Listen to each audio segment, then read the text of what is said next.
Situazione del turismo a Portotolle, siamo all'anno zero, siamo molto avanti, ci sono stati passi da giganti, io ti avevo intervistato 5-6 anni fa, eri già abbastanza soddisfatto della situazione di Portotolle. Certo. Migliorata, peggiorata, stazionaria, com'è?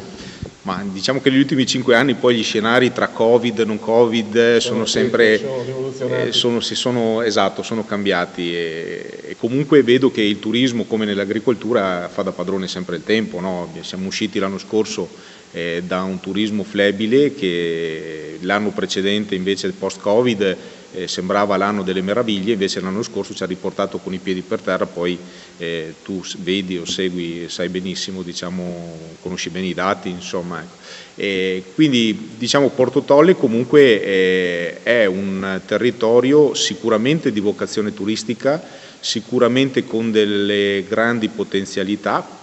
Non solo Portotolle, comunque, perché io penso sempre che il turismo si faccia in sinergie di squadra, quindi tutta la destinazione del Delta del Po può essere, diciamo, può ricoprire un ruolo importante. È cambiato qualcosa? Direi non tanto, abbiamo sempre le varie problematiche legate diciamo a... ti faccio un esempio, sì. Parliamo di pesca, no? Ti faccio un esempio, ok? Quindi quando si parla magari di turismo è come, no, andare a pescare in un grosso lago. Ecco, noi siamo lì con la nostra canna, mentre arrivano magari destinazioni più importanti con la rete a strascico che fanno un turismo più organizzato. Ecco, questa è la mia visione di dinamiche turistiche. Portotolle comunque ha delle buonissime potenzialità e penso che quest'anno rimarrà in linea con diciamo, i dati degli anni precedenti. Sì. Nell'intervista che appunto ti avevo accennato di 4-5 anni fa mi dicevi uno dei nostri obiettivi è di allungare la stagione mantenendo le peculiarità. Il nostro è un turismo slow, un turismo ecologicamente diverso rispetto a un turismo di massa che può essere a sottomarina, a Rosolina mare.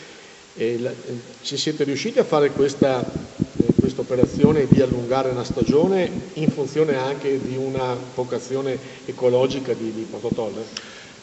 Allora, io le mie attività hanno sempre creduto in questo, nel senso che sono aperto 365 giorni all'anno, quindi sono sempre a disposizione del turista. Vedo per esempio oggi che a febbraio ci sono dei turisti che comunque vengono in visitazione o per fare birdwatching o per fare, diciamo, passeggiate sempre o diciamo turisti itineranti, no? Che quindi usano Portotolle come tappa come meta, diciamo, per girare negli anelli sulle ciclabili che si stanno costruendo, no? Quindi abbiamo un enorme cantiere. Posso chiedere, siamo all'anno zero o qualcosa si sta facendo, però qualcosa si sta facendo se ne parlerà tra 4-5 anni.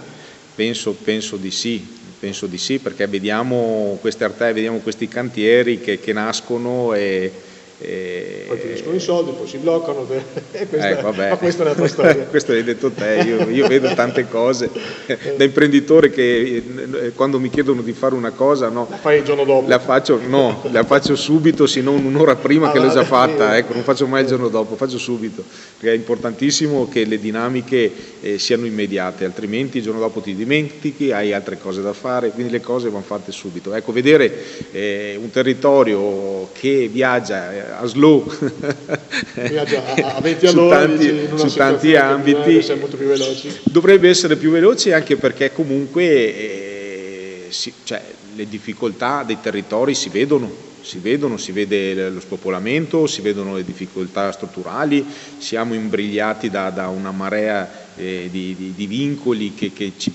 ci rallentano negli investimenti, però capisco che comunque tutto deve avere un processo, quindi come sarà l'anno zero, qualcosina in più dell'anno zero, però il processo sarà sempre abbastanza lungo, penso, per vedere un turismo organizzato. Ti faccio l'ultima domanda. Sì. Molto spesso si dice il competitor del Delta del Po è la Camargue. Sì.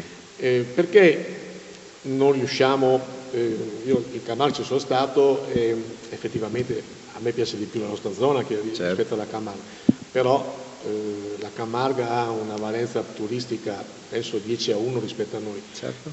Dov'è il ganglio? Dov'è il problema? È sempre quello stagno.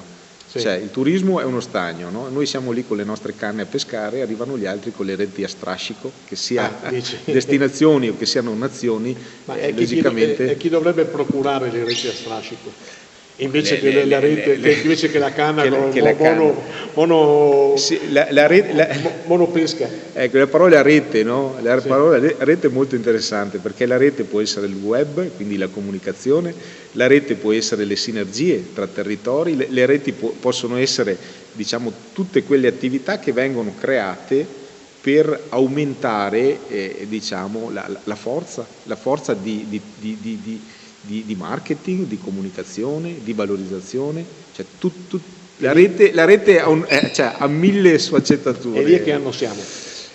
Lì siamo all'anno, non so, nel senso che stanno cercando di fare qualcosa, si sta cercando di fare qualcosa, e noi come consorzi, anche le ultime riunioni che abbiamo fatto, abbiamo deciso di comunque avere la nostra identità, fare impresa sociale, cioè aggregarsi tra imprenditori, cercare di aumentare la nostra forza di collaborazione e creare rete imprenditoriale. Quella è garantita, perché la stiamo costruendo, c'è, e ci stiamo muovendo per quelle che sono le nostre forze.